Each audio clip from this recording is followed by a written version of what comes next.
મારું નામ ધ્વનિ ઇમેન્યુઅલ છે અને મેં મારું બેચલર્સ અને માસ્ટર્સ પરફોર્મિંગ આર્ટ્સમાં કર્યું છે, જેમાં મેં કથકમાં સ્પેશિયલાઇઝ કર્યું છે અને આજે પણ હું સંગીત અને નૃત્ય ક્ષેત્રે કાર્યરત છું. My dance and music education it started much before my birth, I would say. ઘરમાં મારો સંગીતનો માહોલ હતો જ. અમે લોકો સ્કૂલથી છૂટીએ અને પછી ડાન્સ ક્લાસમાં અમને લઈ જવામાં આવે અને અમને મ્યુઝિક ક્લાસમાં લઈ જવામાં આવે અને ત્યારથી સ્કૂલ ટાઈમથી જ આ ફોર્મલ ટ્રેનિંગ ચાલુ થઈ ગઈ હતી. અમને લોકોને યાદ છે કે અમે લોકો સીધા સ્ટુડિયો જતા હતા અને સ્ટુડિયોની અંદર જ પપ્પાના રેકોર્ડિંગ ચાલતા હોય અને અમે ત્યાં જ સૂઈ જઈએ અને ત્યાં જ ખાઈએ અને પછી રાત્રે ક્યારે અમને ઘરે લઈ જવામાં આવ્યા હોય અમને ખબર પણ ના હોય અને પછી સવારે ઉઠીને સ્કૂલ જઈએ. એટલે આ જ માહોલ હતો. શનિવાર હોય કે રવિવાર હોય કે જ્યારે સ્કૂલ ના હોય ત્યારે પપ્પાના સવારથી એમનું ટ્રેનિંગ સેશન્સ એમના ચાલતા હોય એટલે ઘર હંમેશા એમના શિષ્યોથી ભરેલું રહેતું હતું.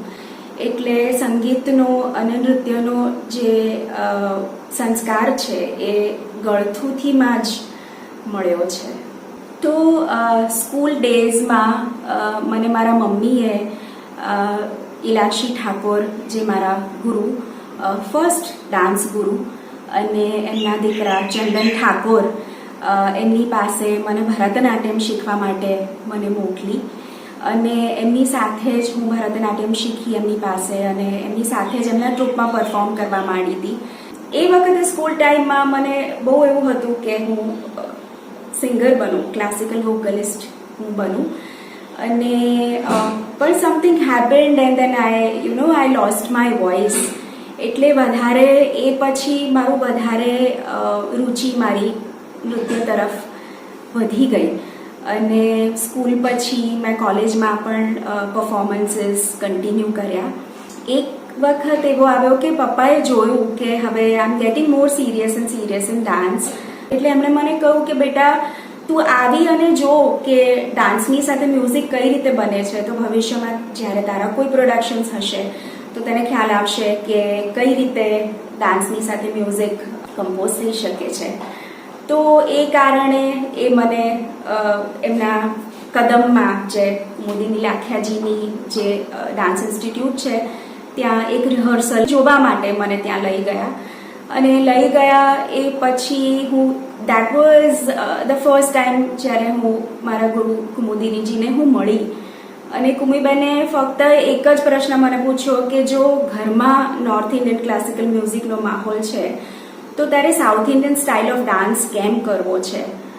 અને એ વાત મને ક્યાંક અડી ગઈ અને પછી then there was no looking back. હું કુમીબેનની પાસે જ કથકની તાલીમ લેવા માંડી અને આજે પણ હું એમને મારા ગુરુ તરીકે પૂજું છું. જે પણ મારી પાસે કથકનો સંસ્કાર છે, હું પૂજ્ય કુમુદિની લાખિયાજીની ઋણી છું.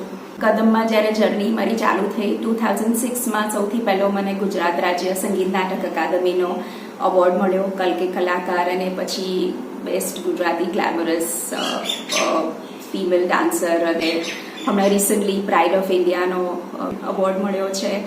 અને એ ઉપરાંત ICCR સંગીત નાટક અકાદમી વગેરે જગ્યાએ ગુરુ ઈશિરા મૌલિક સાથે અને ગુરુ શ્રી કુમુદિનીજી સાથે પણ મેં પરફોર્મ કર્યું છે in India and in European countries as well. શિષ્યોને એટલું જ કહી શકાય કે શાસ્ત્રીય નૃત્ય અને સંગીતનો પર્પઝ એ બિયોન્ડ એન્ટરટેનમેન્ટ છે. એનો પર્પઝ એ ચોક્કસપણે આધ્યાત્મિક છે.